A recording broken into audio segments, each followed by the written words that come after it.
All right, good morning. Welcome to the New Possibilities Hour. It's a pleasure to have you here. Today is Thursday, September 21st, and it's hard to believe that, I guess fall has arrived. Exactly, right?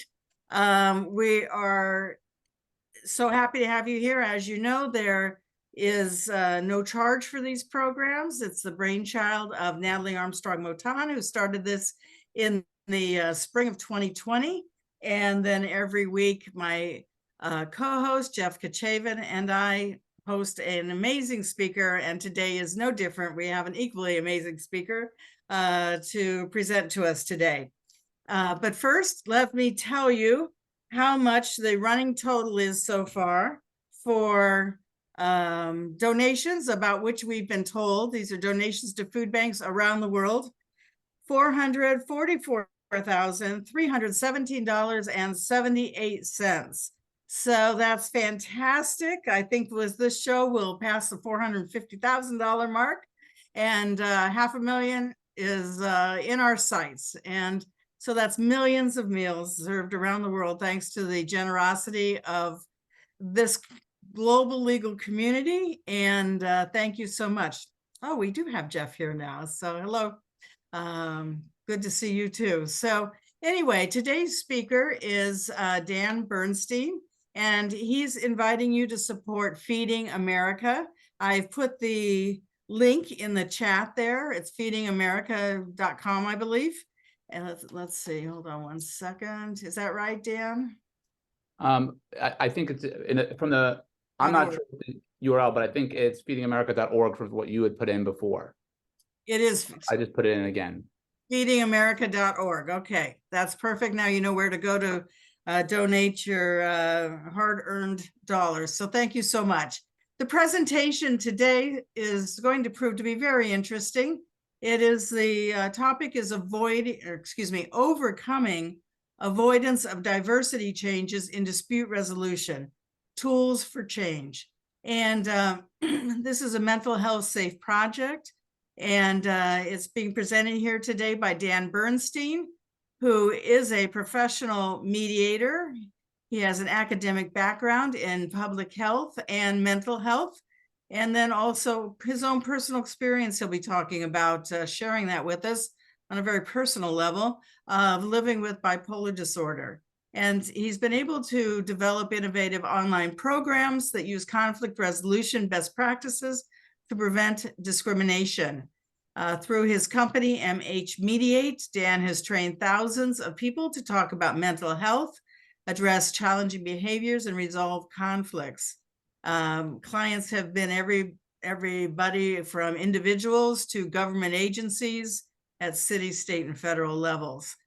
Dan is the co-founder of the Dispute Resolution and Mental Health Initiative at the CUNY, City University of New York. Yes. Dispute Resolution Center, and leads their efforts to develop trauma-informed and bias-resistant resources.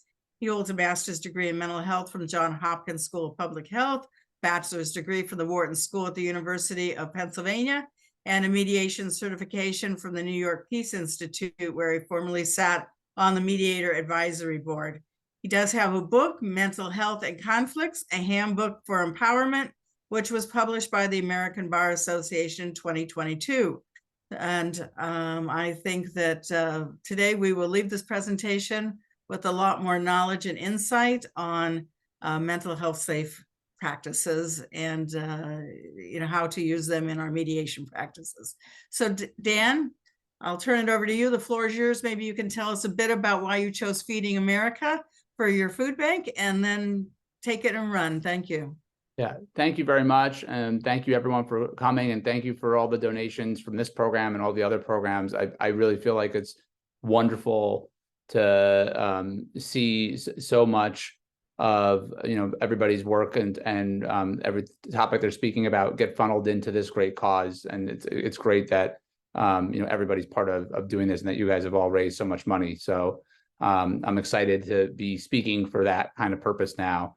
And appreciate all the donations people funnel towards Feeding America. So I'm going to share my screen to help me introduce myself a little bit better and talk about what we'll talk about today. The topic is overcoming avoidance of diversity changes and dispute resolution tools for change. So you heard from my introduction that I do a lot of work with accessibility and mental health communication and addressing bias in dispute resolution. And today I'm going to tell you a bit of a story about how I got to do that work and what's led me to dealing with this problem of what happens when there's a change that's happening or needs to be made and people end up avoiding, and how do you address that issue. So this is what I call my glamour shot. You know, it's my bio shot of basically who I am. I'm a mediator with bipolar disorder that has made tools to help people have difficult mental health conversations. You know, I've done a lot of work in this area. You've heard the bio, so I'm not going to, you know, go on and on about it, but I just wanted to, you know, show you this is sort of my brand. My agenda today is, first, I want to talk to you about how mental illness stigma is what led me to become a mediator in the first place and led me to the dispute resolution field. Then I'm going to talk a little bit about inadvertent discrimination in dispute resolution. So once I got to the mediation field and dispute resolution field, I noticed that there were mental health biases and other biases in how we practice. And then I'm going to talk about the work I've done to overcome avoidance, about addressing those kinds of changes. So I will share some of the tools and resources with you, and I'll be sharing links throughout this program to lots of resources you can use in your own practices. But my main focus is on how do we overcome when people are avoidant of addressing these kinds of problems when they come up. Because what I've found is, you know, it's not a conversation people are looking to have. And they, you know, are surprised to have that conversation, and it can be difficult and stressful. And so that's why I've developed the tools that I've developed. And I'll show you a little bit about this model for dealing with avoidance and tools that people can use right now if they are experiencing avoidance. And again, I'll be referring people to resources. But first, let's talk about how mental illness stigma led me to become a mediator. And so you saw this picture. And what I want to do is quickly talk about some of the stigma that you don't see in this glamour shot. And I'm going to talk about some of the experiences I had that led me to think this was a problem to solve with dispute resolution practices. And so, you know, this is the visualization of a funnel of stigma in day-to-day life and how it gets into a person. In this case, the person is me. Obviously, I'm just one person. There's lots of people affected by stigma all the time. But this is my attempt to visualize, I guess, the psychology of someone like me who's living with bipolar disorder and getting hit with stigma all the time. So first, let's talk about my first hospitalization. I was 19 in college. I didn't sleep for 4 days, and I had my first manic episode. The campus police took me to the hospital. I was wearing just my boxers, and I had thought that I was going to travel back in time to fix it so my parents never got divorced. And then they, you know, they scanned my brain, checked me for drugs, and eventually decided I had bipolar disorder. And I was there for a couple of weeks. Towards the end of that hospital stay, I was, you know, getting better and getting ready to be discharged. And I spoke to a nurse named Sam and told him all about my future plans. And I said, "What do you think, Sam?" And he said, "I think you're manic." And he laughed and walked away. Now, I am a very privileged person. I had never been dismissed like that in my entire life. And that was a wake-up call for me that now that I have this mental health problem, people think they can just, you know, ignore what I'm saying. And so I got this message that I'm dismissible, and we put that into the funnel. And again, you can take lots of messages from this, and there's lots of things going on. I'm just trying to highlight a few things.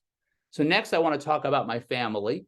My family's very loving, very supportive. I always say it's important to recognize that as traumatic as it's been for me to be hospitalized 5 times, my family was there too. And in many ways, it's scarier for them because they don't know what's going on in my head when I'm ill.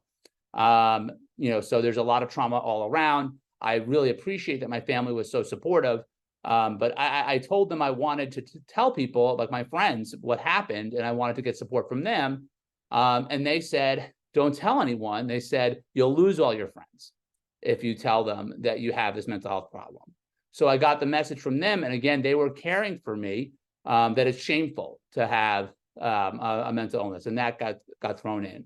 And I want to also highlight, these are all momentary comments that I'm bringing up. And I have a longer version of this presentation, and my life is tons of comments all the time. So I want to really highlight that each of these one comments has such a powerful resonant impact.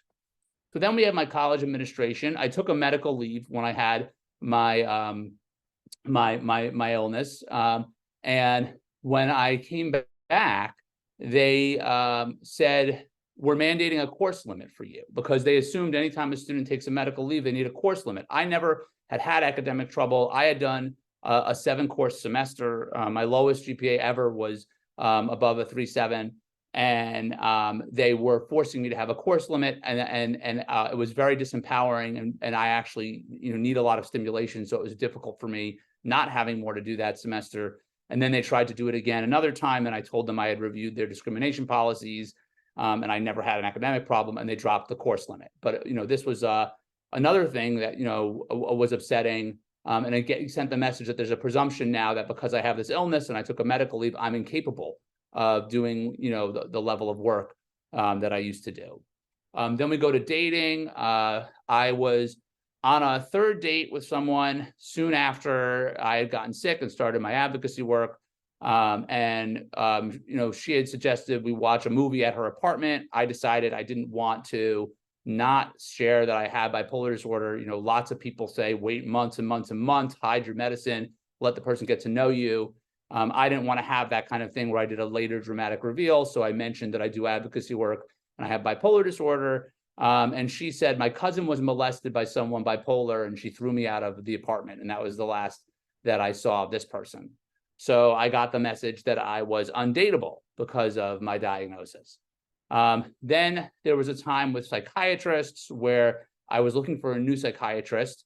And I looked through all of the insurance company database of different people to call. No one would take me because they said, I don't treat people who have been hospitalized.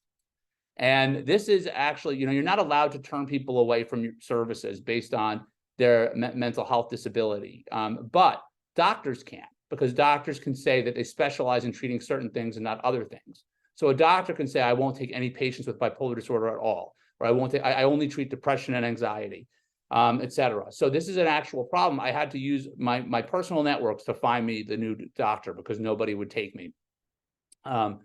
One person even said that I claimed to be high functioning, but I'm clearly not high functioning. It was a very stressful, journey there. So that's another place where I got this message from the clinicians that I'm taking this as damaged. Then there's mental health advocates. I knew I wanted to help people communicate. I went to a mental health advocacy group. They had a speaking program, and I was, I was like, let me volunteer to be a speaker. And then I saw that they said, you have to be out of the hospital at least 9 months before you're allowed to speak.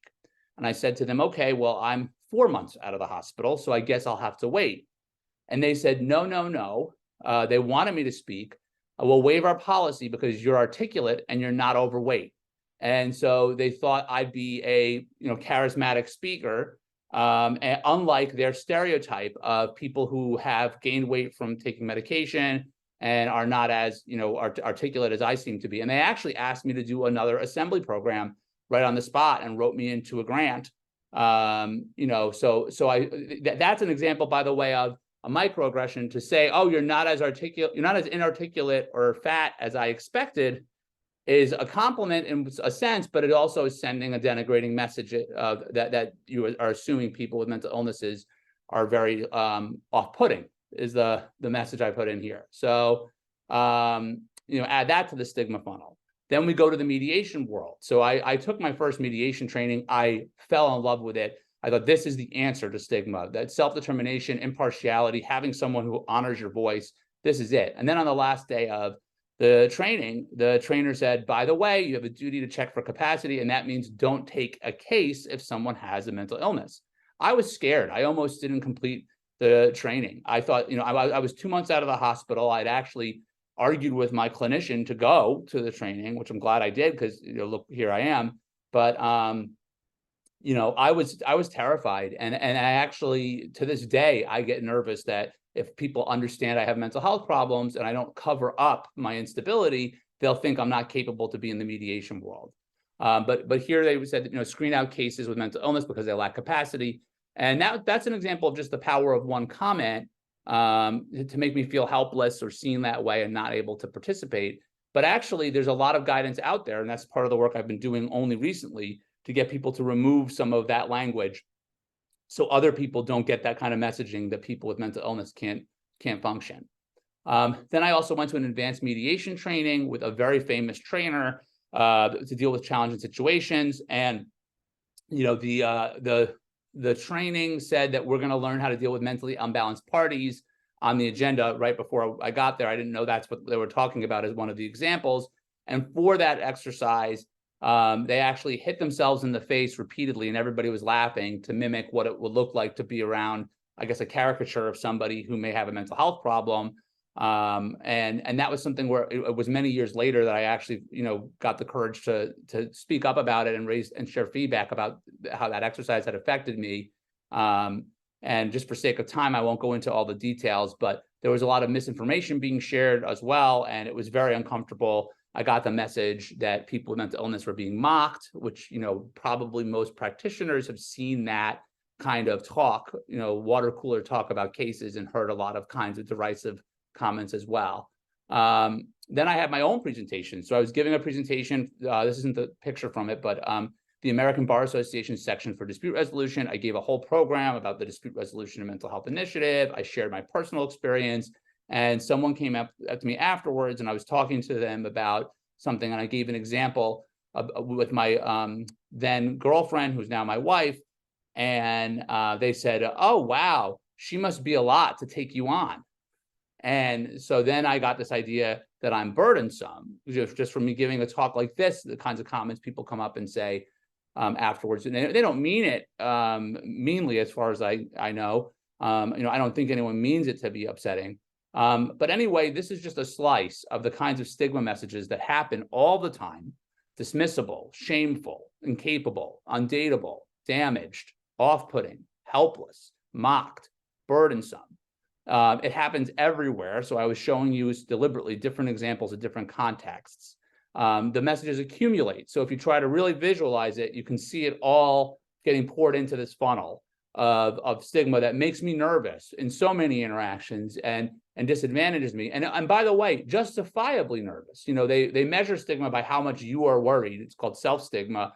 But it's a world where I'm encountering a lot of this stuff all the time. Some of it implicit, a lot of it explicit, and it's really, really hard. And this was a tiny fraction that I just showed you from my day-to-day life, and it's not just me.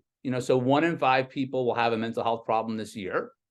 Half of us will have a mental health problem in our lifetime, and all of us have mental health needs. So all of us have bad days. Not everyone's bad day is going to end in a hospitalization, like the example I showed you earlier, of my example. But we all have had bad days. And also, when it comes to discrimination about mental illness or stigma, you don't have to actually have a mental health problem for someone to suggest that you do, and for you to get a stigma message treating you like you're crazy. So it's relevant for all of us as well, because all of us can be seen in a way where we're being disparaged as if we have potentially a mental health problem, and then we're being treated differently because of it. So it really is relevant. We're all on the same spectrum. We all have mental health needs, and we're all at risk of being written off and dismissed and treated with some of these ways, whether or not you have bipolar disorder and hospitalizations like I have.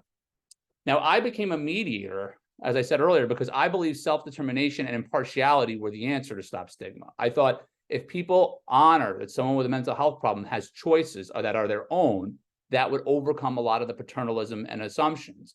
And if they were impartial and really gave them a fair shake to have their voice heard, that could remedy a lot of this stuff. And so that's why I became a mediator. And I've been doing a lot of work in that area. So I wrote this book that was published last year. It's the culmination of a decade of work teaching people good skills for talking about mental health in empowering ways, honoring people's choices, addressing challenging behaviors without assuming that someone with a mental illness is going to have a challenging behavior, and without assuming someone who has a challenging behavior must have a mental illness. And then also providing accessibility options, offering people supportive services without guessing or profiling some people and assuming that they must have extra needs because they have a mental health problem. or because they seem to. So that's the crux of this book that I wrote. And it's also the work I did with the Dispute Resolution and Mental Health Initiative, which was funded by a series of grants from the American Arbitration Association International Center for Dispute Resolution Foundation. And we did projects bringing conflict resolution tools to different mental health stakeholders. So we did a basic mediation training for peer specialists who have mental illnesses. We did programs for conflict resolvers, family organizations, housing providers, libraries, police. Now we're doing courts, and lots of tools about the right way to handle things and be supportive. However, it wasn't that simple because mediators themselves have a lot of biases. And so what happened was I eventually realized I also have to do work actually calling out some of these problems and asking that they be addressed, because otherwise people were essentially, talking out of both sides of their mouths, and one day saying they want to help with mental health problems and have these empowering interactions. On the other moment, not realizing, because, and I'll talk about that in a moment, why it happens, not realizing that they're actually endorsing stigmas and doing things that are adding to that funnel that I showed you earlier. So that was my first piece here, is how I became a mediator because of mental illness stigma. Before I go on to the other segments, I can pause here and invite a question or two or discussion, or someone can write in the chat as well. And you don't feel like you're on the spot, because I have material, but I'm happy to pause here if anyone wants to, raise any kind of question or a comment in the chat.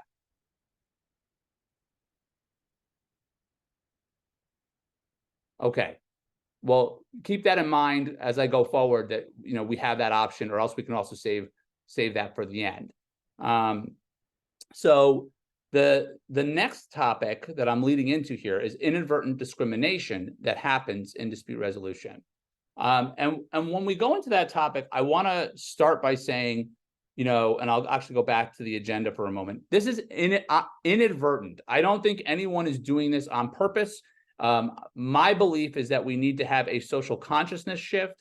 Imagine how people are more sensitive to sexual harassment following the Me Too movement, or imagine how if you watch a TV show from the early 2000s, you'll see a lot more inappropriate jokes about sexual orientation, or like sexual harassment type jokes that you won't see today. These are social consciousness shifts, and we just have not had that social consciousness shift when it comes to people realizing at all that it's a problem to sort people out and say we're going to treat someone differently based on them having a mental health problem. And that's borne out from my experience that I'm going to talk to you about, but also in research. And so, research shows that people have trouble appreciating discrimination against mental illness is unacceptable at all.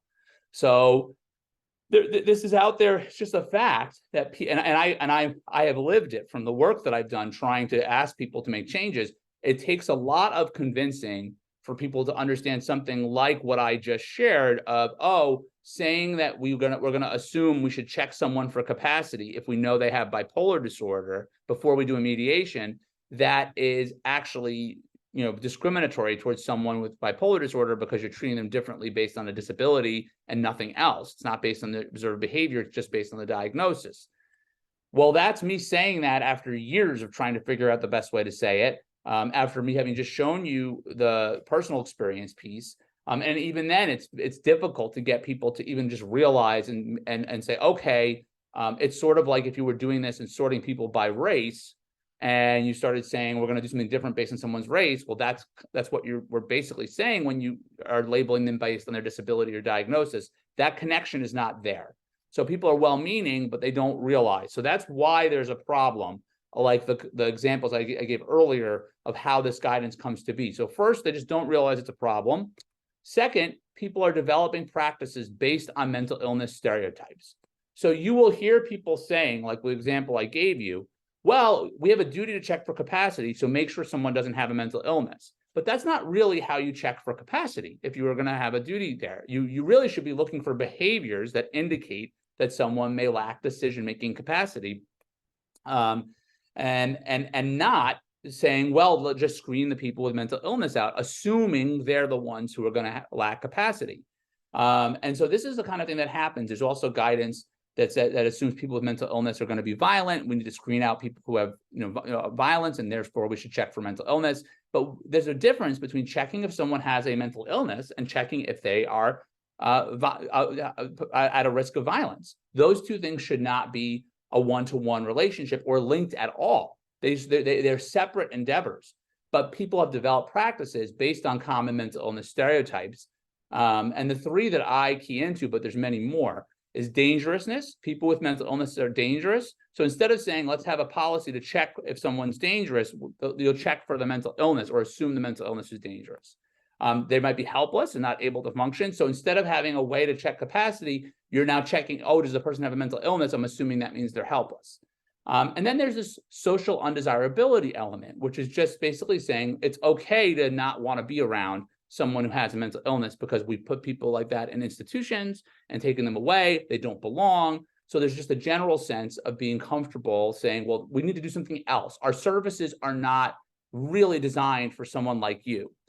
So these are the three stereotypes that I've keyed into as the most salient, but there's many, many more that exist. And so again, I'm trying to trace why there's a problem where this comes up in our field. The first is people don't know that mental illness discrimination is a thing at all. The second is they're developing practices that are really based on mental illness stereotypes instead of based on addressing the actual challenges they're seeing. Then the third thing is people are learning discriminatory practices from published guidance. So they are trusting what they've been taught. And we actually have a problem that I'm working on now in the field of a lot of guidance that comes up, including in programs like the one I'm showing you here, is not really vetted.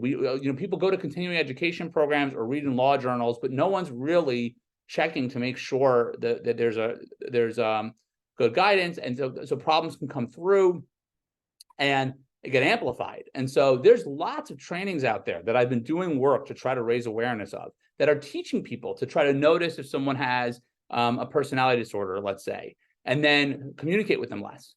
And not believe you should talk to them about certain things in mediation because you're assuming they're unreachable because you've guessed they have a personality disorder or related symptoms. There's a lot of guidance like that. There's guidance about checking someone's mental health history as a way to decide if your services are appropriate, or profiling people who have mental health conditions as potentially being more violent. And it's just out there in the field. And every time someone goes to a training and hears somebody say it or reads it, it amplifies the power of why this is here, which again, I believe is pretty much accidental and not an intentional malicious thing for people like me, but I'm trying to make the case that people understand this is a big problem because it does affect people. So what kinds of unintentional discrimination happens? Well, I'm not going to do a deep dive on this, but you can go to this link, bit.ly/ABA discrimination, and download an article that is a pretty good summary using mental health examples, but it's more broad about any kind of diversity discrimination, of 4 things that are big problems that could happen and what you can do to prevent them. And they are screening, which we've been talking about, screening for dangerousness, screening for capacity, inappropriate inquiries, which I didn't talk about, which is you're not legally allowed to ask people about their disability. If you see someone with a service dog, you can only ask certain questions. So, you shouldn't be engaging in examinations or screening or guesswork at all to try to understand if someone has a disability that they themselves are not disclosing to you in some way, or, isn't coming up in an organic way. So there's actually rules about that. And there's other questions that, we all know in dispute resolution, we shouldn't be asking people about their personal background, not just disability. Then there's disparate treatment. So that's like the example I shared. If you are reading an article that says, here's the signs that someone you're seeing in mediation likely has a personality disorder or a related mental impairment, don't tell them that you've guessed that that's your private working theory, and now try to avoid that person when you can if you're in day-to-day life. And if you're mediating with them, don't talk to them about their feelings. Don't ask them how they're feeling, because that'll be like quicksand for you to be sucked into. If you're reading stuff like that, that's teaching people disparate treatment based on someone having a mental health problem. which, by the way, the model standards for mediators defines impartiality, including saying don't treat someone differently based on their observed performance in the mediation, as well as their personal background. So you shouldn't be doing that. You shouldn't be tailoring things in that way. And the last thing is microaggressions. Those are comments or gestures that have implicit negative messages towards someone with a mental health problem or other groups. And those are not necessarily illegal discrimination. But if I were making a hostile work environment claim about my people treating me badly because of my disability, or if I was trying to prove that the reason I'm treated differently is because someone has a negative predisposition to my illness, then I might go and, take those microaggressions and put them as, possible evidence of a real discrimination problem. Or sometimes they can be so bad, even though they're called microaggressions, that they could theoretically, one of them could be enough that it would be considered, a problem. So you can learn more about this from this article. Again, I want to highlight, I call this unintentional discrimination because I don't think people are looking to start these kinds of discussions or problems or harm to someone. These are accidents, but then people become defensive. They avoid communication, and it often leads to advocacy as the only option for change. So in the past 2.5 years is when I started complaining about some of this stuff. But I wasn't trying to complain. I was trying to collaborate, and I was offering to, I write pretty quickly, to write things up for people, help them fix everything, and they wouldn't talk to me. That's where I got to this avoidance issue, which left me with the choice of just giving up or trying to find other types of advocacy. And so some of the stories I'll tell you in a bit got pretty escalated because I would issue formal complaints to a publisher or a university, it became, a problem. But the whole time in all the work that I do, I'm sincere about wanting to be a dispute resolver and collaborator. So I continue to try to collaborate, but then this avoidance is what I've seen as the big issue, which I wasn't even looking to face. And that's where this presentation is coming from, of saying, well, what can we do about the fact that people avoid addressing these problems? And that's why the topic is avoiding. How do we deal with avoidance of diversity challenges in dispute resolution? And this is where I started the Mental Health Safe Project, which provides resources for addressing mental illness discrimination in lots of different ways. Now, to understand a bit about why I do what I do, which I think you already probably do from what I've shared, I just want to point out that when we talk about stigma, we talk about negative attitudes and beliefs that people hold about something. So it's not just mental health. If you have a stigma towards something, you have a negative attitude and belief. Then that can get translated into a microaggression, which is a comment or a gesture that reflects that attitude and belief.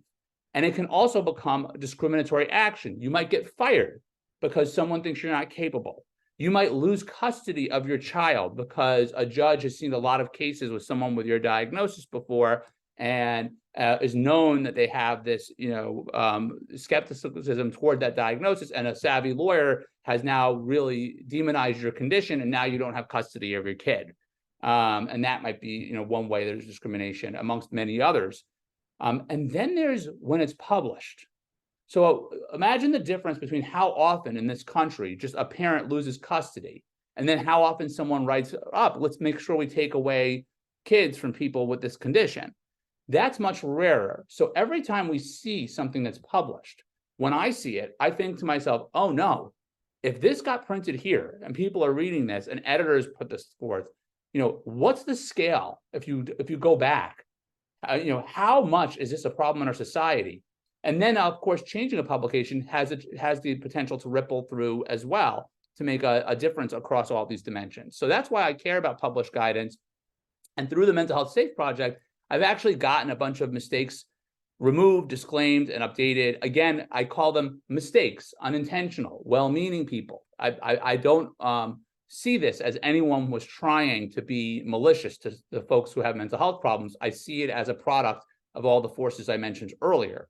So I've had changes happen with the Association for Conflict Resolution, Harvard Program on Negotiation, Mediate.com, Cardozo School of Law, many other places. Other efforts are still ongoing. I actually saw last night somebody I wrote to on Monday about a program that they have that looked like it was singling out people with high conflict personalities, quote unquote, which is, you know, a proxy label that often reflects personality disorders.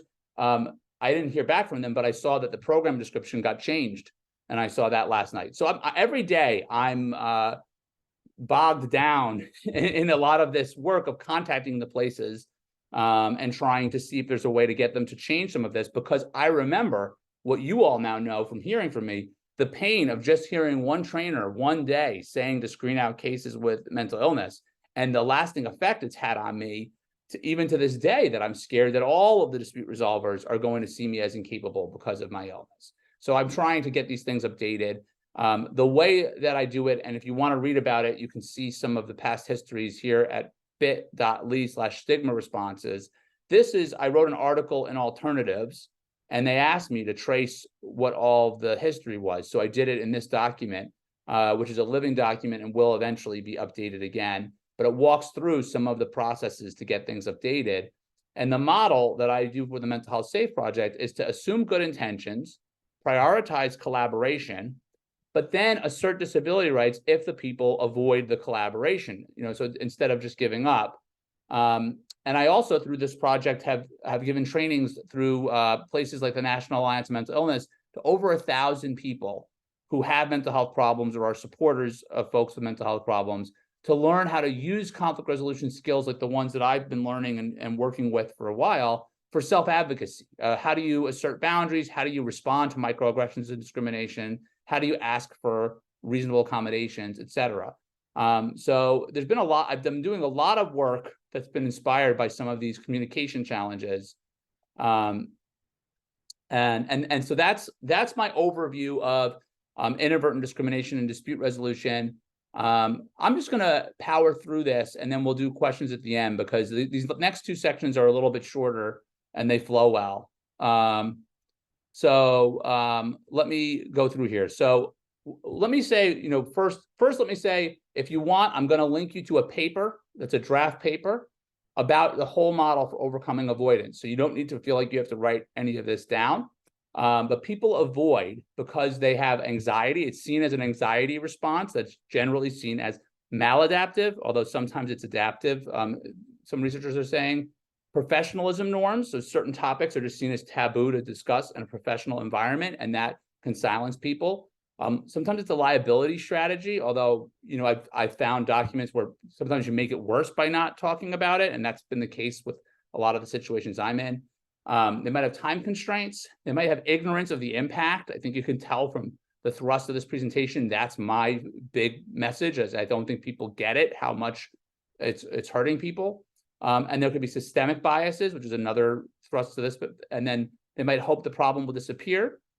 And then there's also a lack of communication skills. So I found a lot of things that say, you know, I'm contacting conflict resolvers and I'm thinking they're going to be open to talk. But a lot of people have said, actually, a lot of conflict resolvers are avoidant. And so I found that in practice from my personal case studies, that's been true, that it's been difficult sometimes communicating with some of these places.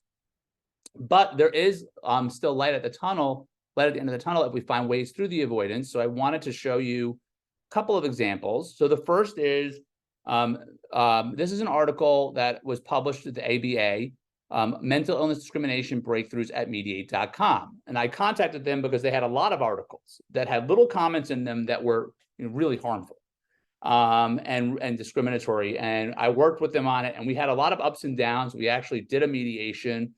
And then they wound up having a mental health conference where I spoke, and they tried to embody a lot of the Mental Health Safe Project principles. They wrote an editorial about the Mental Health Safe Project, and they've been real great collaborators. And so it's been a real powerful, my first big example of success of getting past the initial avoidance and getting to a breakthrough where we could work on things. So if you want to read this article, you can go to the URL on the bottom, mhsafe.org/preventing. And you can also see the presentation I gave at mediate.com. It's about 13 minutes long, and other stuff there. If you want more resources, there's a lot of stuff at that page. But that's an example where, you know, even though there's initial avoidance, it can get to a good place. I'm also giving a conference workshop for ACR on October 4th, I believe, with Stephen Kotev. And our whole workshop is about how Stephen had led the ADR safety guidance that was created in 2014, which had elements that said people with mental illness, like with PTSD, are higher risk of violence. And he got that not from himself, but from people who were experts who told him to put that in there. And now we had a lot of real serious conflicts about this, and a lot of different ups and downs. ACR ultimately took the document down, and then Stephen contacted me, and we had some difficult conversations, but we got to a really good place, and he's become a good friend. We're working together on new safety guidance that we're releasing on October 4th. And we thought it would be helpful to tell the story of how the two of us as conflict resolvers had such difficulties, but then became colleagues, collaborators, and friends from working through it. And so I've had some really powerful, positive stories come from this. I'm also giving a trauma-informed tools program for divorce mediation with Claire Fowler from Mediate.com at the APFM conference on October 25th. And similarly, Claire and I had some problems initially with the Mediate.com stuff. But we got to a place of becoming really good collaborators and friends as well. And we're doing this program together. And part of it, we're talking about some of the different ways each of us had trauma in our own interactions with one another while dealing with this difficult topic of, what do you do? Mediate.com didn't even write the articles they had on their site. They just were the publisher. How do you have these kinds of conflicts?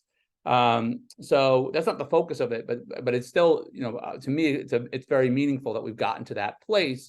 And I try to show these stories because I'm hoping others will reach out to me who have avoided me, and we'll get to that good place as well.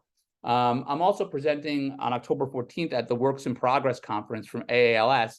This is where, if you want to really get into the avoidance, write down this URL, go to mhmediate.com/avoidance with the password avoid, and you can download the draft and actually give me feedback about the avoidance model that I've created. And that model is basically a 3-step model of here's what you do to respond to the avoidance: respect, reply, and reorient.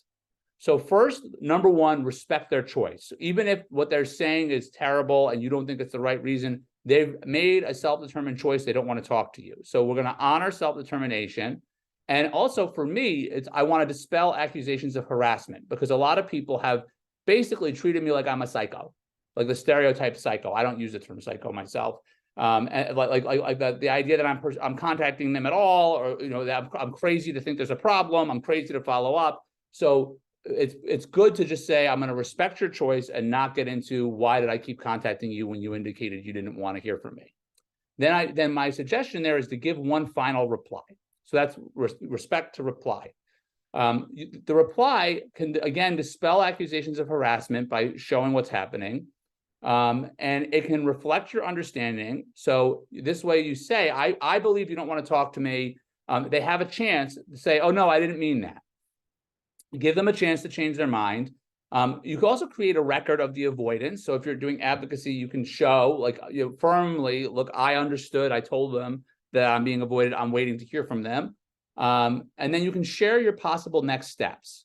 So for me, sometimes that's because you're not available to talk, I'm going to go to your university and use their discrimination procedure. Because you're not available to talk, I'm going to work with other advocates and write a story about this, et cetera. So they understand what's going to happen. You don't have to do that, but it's good to forecast the next move so it's not a surprise. And again, maybe they'll reconsider when they understand that because they're closing the door to collaboration, it's leading you to that, what we would call in dispute resolution, the BATNA, which might be escalation that they don't realize, because a lot of people are very in the moment thinkers, just trying to push this away, and they don't think about the implications of, well, this might become a bigger problem if I close the door and this person has to go to other people. And then you don't have to do this, but I always remind them I'm still available, which if any of them are watching now, that's still the case, to demonstrate collaboration is still an option if they change their mind, and to model the sincere commitment to communication that we, in dispute resolution, have in this field.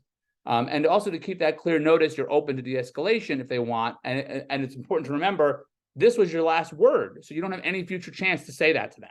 Because if you're following this model, you've left them with the choice that they asked for of avoidance, given that one final reply, and then the ball is in their court, essentially. And then you want to proceed to the next steps promptly.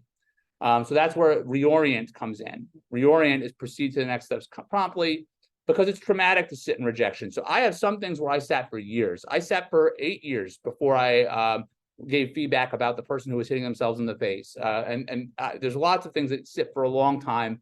So, and the avoidance could have actually been a delay tactic as well. So it's helpful to just move forward, proceed to the next steps. They may be difficult, but they can lead to the great support from third parties, which happened to me. I've had a very rich life come from moving forward, proceeding to next steps, and then working things out with people or getting resources from other people versus being stuck and frozen. So I'm a big proponent on reorienting and moving forward. And then also, it doesn't preclude that the avoider could always come back and change their mind. And that's happened to me in a number of situations, and it's been wonderful. So this is the model that I've come up with. It draws from actual conflict resolution theory if you go to the paper. And then in it, I talk about 6 types of avoidance, which I will just show you quickly because I want to leave time for questions. The 6 types of avoidance are big tenting, which is when someone avoids saying anything is right or wrong by welcoming all views into a big tent. So they basically say, we're not going to say anything is right or wrong because everything's okay with us. And you can see case studies of this in my paper. Isolating is when they say, basically it's just you. So if someone dismisses another person as having a lone view that is just them and not relevant. A lot of people tried to treat me like I was some aberrant, lonely person who was isolated. Abnormalizing is criticizing another person's message length, tone, or behavior as aberrant as a way to ignore the substance of their argument. So a lot of people did that to me as well along the way. Stonewalling is explicitly saying, I'm not going to talk about this. Evading is not allowing a conversation or a specific discussion topic to occur, using indirect excuses or extra logistical steps. So that's just like, kind of kicking the can down the road kind of thing. And then distracting is shifting the focus onto a tangent or a detail that takes the discussion off course of the main point being raised.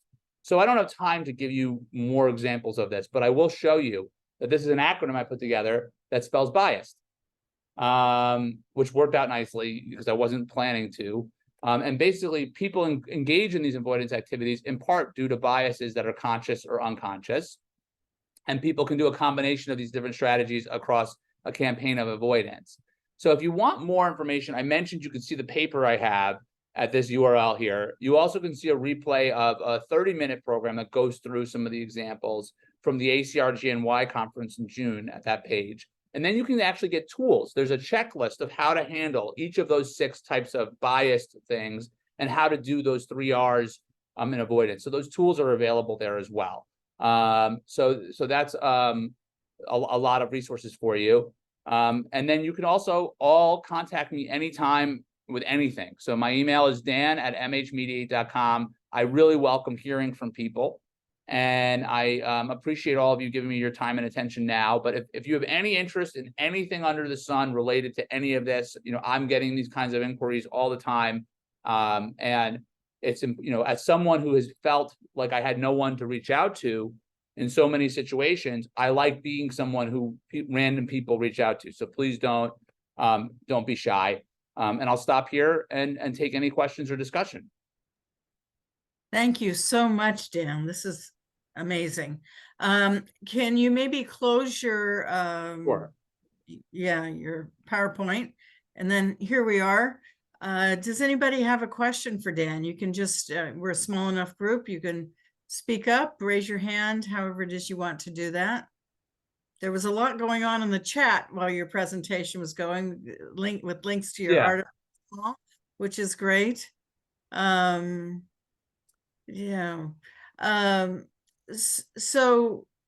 today, do you conduct mediations, Dan?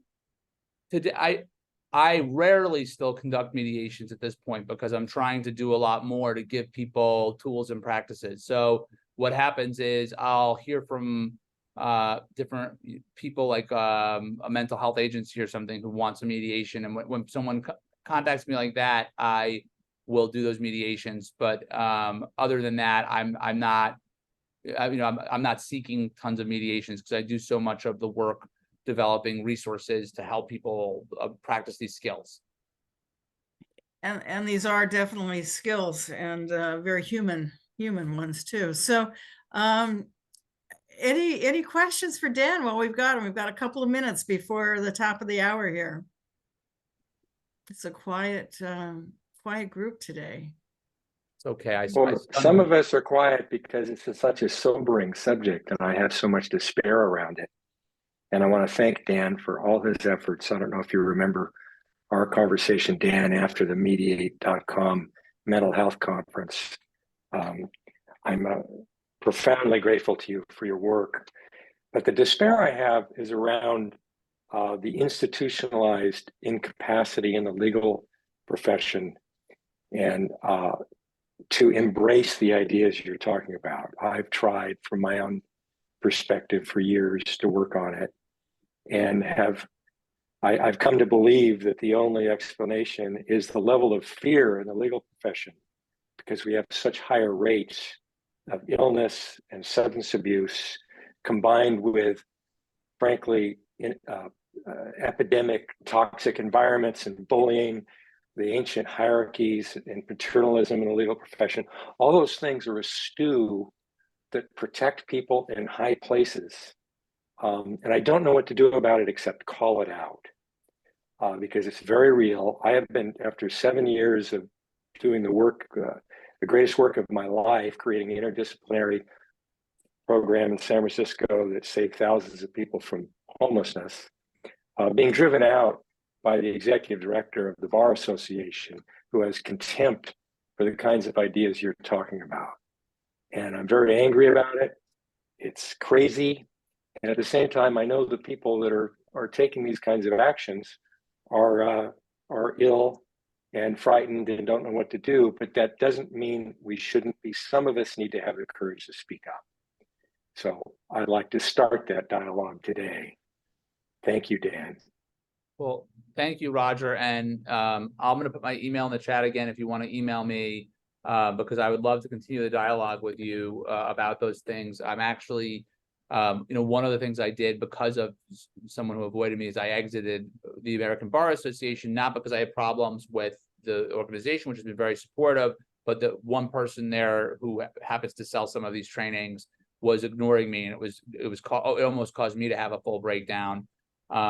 So I can relate to some of the sentiments you shared, and I'd be glad to brainstorm with you some options. I mean, one thing that I've seen in general is people, because they made plans to deal with problems like dangerousness or incapacity by conflating it with someone having a mental health problem, oftentimes they think, well, what are you trying to say? That we should let a dangerous person have custody of their kids, or we should have someone who has no capacity to, form an agreement? And that's their first thought that I often have to very patiently work through and explain. Not everyone who has this disorder automatically is dangerous or has a capacity problem. And you should really have a different system that does not look for someone with a mental health problem, but looks for the actual problem you're trying to get after. And so I can talk more about that, offline, because I want to be mindful. A few other people had questions in the chat, but please email me and I'd be glad to talk to you more about that. I see a couple of people have their hands up, and I also saw in the chat, Diane had said, if I observe a party exhibiting what appears to be anxiety, what should I do? And the bottom line in general for everyone in terms of best practices is you want to have a process that is built for people to exercise their self-determination to let you know if they want your help or not. So imagine you have an anxiety disorder, and you always have an anxiety disorder that you're managing. You probably don't want to know that wherever you go, someone's going to flag it and say that they think that you have anxiety, even if that person, is correct about it. The question becomes, what's your role? So your role is to deliver, the best kind of process for everyone. There's resources I can share, and I'll put them in the chat here now, actually, from the that teach trauma-informed and bias-resistant practices. There's 12 one-page tools about how to set up your process so you don't have to be worried if one person has anxiety or something, because you know that you have already set up a trauma-informed practice and you're not, you don't need to play a guessing game of who has what problem, because you're offering everyone what they might need to select for themselves. And that's another thing where I'd be happy to connect more by email if people have more questions about that. So Okay. I saw that there were hands up. Yeah. Richard here has very patiently been waiting. Thank you very much. And Dan, I really appreciate you bringing this to such a wide audience. I have seen you before in New York and so on. And I do have a question though, as to practical tips. And I know this may be contained in much of what you write, but I'm wondering if you could tell me. I mean, sometimes I have no conception that someone has a just mental disability. And in fact, in many mediations, everyone has a mental disability, because the anxiety, which is caused by, to some, let's call them normal people without mental disability, it causes them sometimes to be irrational or to act out or things like that. So I think some of the techniques you talk about are probably useful for all of us, not just for those. But I'm wondering if it shows up and unexpectedly in a normal mediation, is there a way of addressing it without appearing to trivialize or make the person feel bad or something else, so that you can get hold of that? I mean, or should every mediation be structured so that that's taken into account? So here's how it works. You don't know who has a mental health problem and who doesn't. If I wasn't going around for all this time telling people I had bipolar disorder, probably most people would not guess that I had that condition. It's not our job as a mediator, arbitrator, what have you, to guess who has what disorder. It's our job and our role to address the process. So what we want to be doing in that situation is we want to say, okay, is there a challenging behavior I'm seeing in the mediation? And it's not my job to have an essay about what the backstory is about this person's mental health problem. Now, if the person themselves says, hey, I have a mental health problem and I'd like to have you take that into account in some way to help me, that's very different. If that person on their own comes to you and makes what would be considered a reasonable accommodation or just a disclosure, then you have to follow and honor what that person wants and with their self-determination and their identity and their story, and maybe with disability laws. But the vast majority of the situations are, oh no, something challenging has happened in my session. I didn't realize it. And then a lot of people will say, maybe that person has a mental health problem and that's why this is happening. Or the other party may be accusing them of having a mental health problem and bringing that up. But as the mediator, your role is just in addressing the behavior itself and not questioning whether or not it's linked to a mental health problem or not. And that's actually a very effective de-escalation technique, because whether or not the person has a mental health problem, if you can say to the person, look, whenever someone comes to my mediation, if they yell and they don't stop yelling after it was pointed out to them, this is the thing I do next. That's different than saying, I think you have a mental health problem, or acting in that way. And one of the ways is actually a grounded way to address the behavior better than if you even start wondering, well, what do? I think this person may have a mental health problem. I also want to, I know we're at the time, so I just want to quickly add, if I were getting a divorce, all my wife would have to do is tell the mediator, my husband has bipolar disorder. He's been hospitalized 5 times. He hasn't been acting the same as I'm used to seeing. And I'm not sure if he's still taking his medicine. So that's not even saying I'm not taking the medicine, right? But if my wife said that to somebody, or my sister, or anyone, I would be at a huge disadvantage because of all the stigmas that exist about mental illness, because someone's alarm bells would start going, hospitalized, behavior different, may not be taking meds, etc. And that would sour the whole process for me. And probably if something came up and I noticed that was happening, I'd try to impress that person to try to save, let's say I'm trying to have custody of my kids.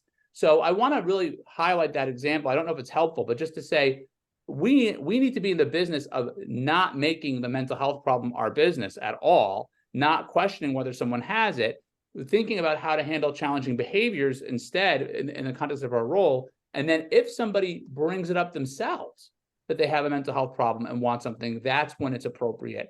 And I can talk more about that. I don't know to what degree, this can keep going on. I'm happy to stay on to answer more questions, but I want to be mindful of everyone's time. So, Well, why don't we, yeah, thank you for that. Why don't we just go ahead and wrap up here, and then I'll stop the recording. And then if there's, I can stay on a little while longer. And if there are any more questions for you, those who are interested can stay on just for a few more minutes. So how about that? Okay. All right.